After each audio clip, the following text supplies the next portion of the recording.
Salut à vous tous, bienvenue sur CC Info 91, la chaîne YouTube consacrée aux non-voyants. Présenté par Alain Leclerc, avec Pascal Cusson. Musique de notre ami José Licenciato, qui nous l'offre gratuitement la musique, merci à lui. Soyez tous et bienvenus sur la chaîne.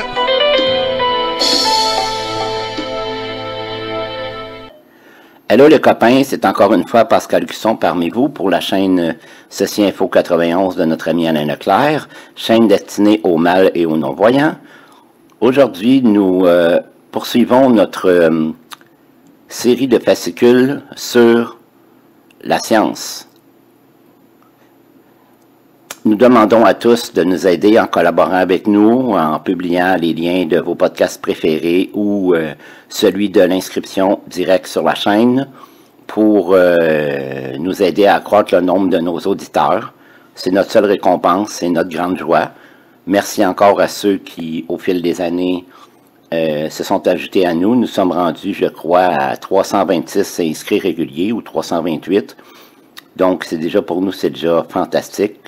On ne croyait pas se rendre là. Donc, on souhaite que vous demeuriez parmi nous encore bien des années. Priez pour nous afin que nous ayons la santé pour continuer notre travail bénévole. Merci, bonne écoute. Science pour les enfants, le mouvement chez les vivants. Le mouvement chez les animaux, la marche et la course, que ce soit sur deux ou quatre pattes, plusieurs animaux marchent ou courent pour se déplacer. Lorsque l'on marche, nous avons toujours un contact avec le sol. En effet, si tu veux aller vers l'avant, tu prends appui sur le pied gauche et tu soulèves le droit pour aller le placer un peu plus loin devant le pied gauche et tu alternes les deux afin d'arriver à destination. Cependant, lorsque tu cours, il y a un certain moment pendant lequel tu ne touches plus le sol et cela est dû à une impulsion que tu te donnes pour aller plus vite. Évidemment, il n'y a pas que l'humain qui marche et ou court. Plusieurs autres mammifères, cheval, chien, éléphant, etc., les oiseaux et les insectes peuvent aussi se déplacer de cette façon. Le saut peut être un moyen occasionnel de déplacement ou encore l'unique moyen utilisé. Lors d'un bond, la propulsion est assurée par l'extension des membres avant ou arrière et l'animal cesse son appui sur le sol pour s'élever et se projeter à distance. De nombreux animaux se déplacent en sautant, lapins, lièvres, grenouilles, kangourous, puces, criquets, sauterelles, etc. La reptation est une façon de se déplacer sans pattes. Autrement dit, c'est l'action de ramper. Le principe de base de la reptation est de pousser vers l'arrière sur le sol pour permettre au corps d'avancer. Le ver de terre a des poils en soie sur son corps qui l'aident à s'ancrer dans le sol et à se déplacer. Le serpent, quant à lui, a développé différents types de glisses. Il utilise la friction de ses écailles pour pousser sur le sol avec ses muscles puissants. Si son corps était complètement lisse, il se tortillerait sur place sans avancer. L'escargot, un mollusque, se sert, quant à lui, de son pied musculaire qui agit en faisant une sorte de vague avec ses muscles, c'est une super danse du ventre. Il n'y a pas que les petits animaux qui rampent, le phoque aussi le fait pour se déplacer sur la glace ou la terre ferme. Le vol est un mode de déplacement dans le milieu aérien. Il existe plusieurs types de vol, comme le vol plané et le vol stationnaire. Plusieurs espèces d'insectes, les oiseaux en général et quelques espèces de mammifères, chauves-souris, écureuils volants et certaines espèces de primates, peuvent voler. La nage a la possibilité de se déplacer dans l'eau par les seuls mouvements de son corps, c'est-à-dire qu'être emporté par le courant n'est pas considéré comme de la nage. Tous les animaux ne sont pas égaux devant ce mode de locomotion. Alors que l'eau est le milieu de vie des animaux aquatiques, poissons, amphibiens, mammifères marins, qui s'y déplacent facilement, elle peut être un élément dangereux pour d'autres animaux. De nombreux mammifères terrestres sont capables de nager par habitude, le rat, par goût, le chien, ou par nécessité de fuite, le cerf. En revanche, d'autres, comme le lapin, ne nagent qu'avec répugnance. Le chimpanzé ne sait pas du tout nager. De nombreux reptiles sont bons nageurs, crocodiles, tortues marinopades en forme de rame, et beaucoup de serpents qui nagent en ondulant.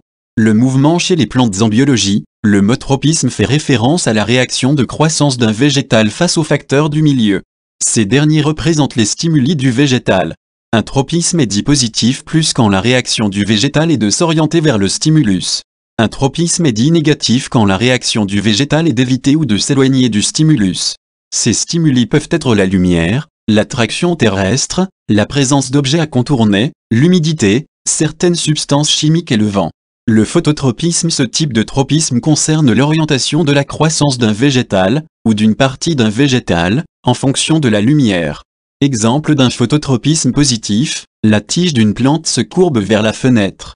Exemple d'un phototropisme négatif, les racines d'une plante poussent à l'abri de la lumière, dans le sol. Le géotropisme. Lorsque la croissance d'un végétal s'oriente en fonction de l'attraction terrestre, on parle de géotropisme, ou de gravitropisme. Exemple d'un géotropisme positif, une carotte s'allonge sous le sol, vers le bas.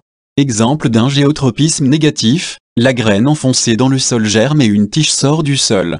Le thigmotropisme. Ce comportement se produit seulement chez certaines plantes. Il se manifeste lorsqu'une partie de la plante entre en contact avec un objet quelconque, une roche, un tuteur, une maison, etc. Exemple d'un thigmotropisme positif, des vignes poussent sur une maison. Exemple d'un thigmotropisme négatif, les racines d'un arbre contournent une roche.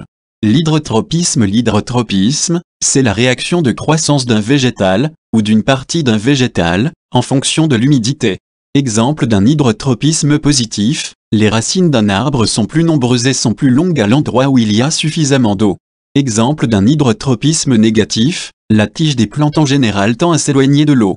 Le chimiotropisme. Il arrive qu'une plante réagisse à la présence de substances chimiques présentes dans son environnement. Exemple de chimiotropisme positif, les racines d'une plante se dirigent vers le sol contenant l'engrais plutôt que vers le côté du sol qui n'en contient pas. Exemple de chimiotropisme négatif, les racines d'une plante vont être atrophiées en milieu acide et vont plutôt tenter de croître au maximum dans les endroits les plus sains du sol près d'elle. J'espère que cette écoute vous a plu. Alors, jusqu'à la prochaine fois, prenez bien soin de vous. Bye bye. Ciao. C'est fini les amis. Merci d'être passé sur la chaîne. Je vous dis à bientôt avec Pascal. Pensez à vous abonner, c'est important pour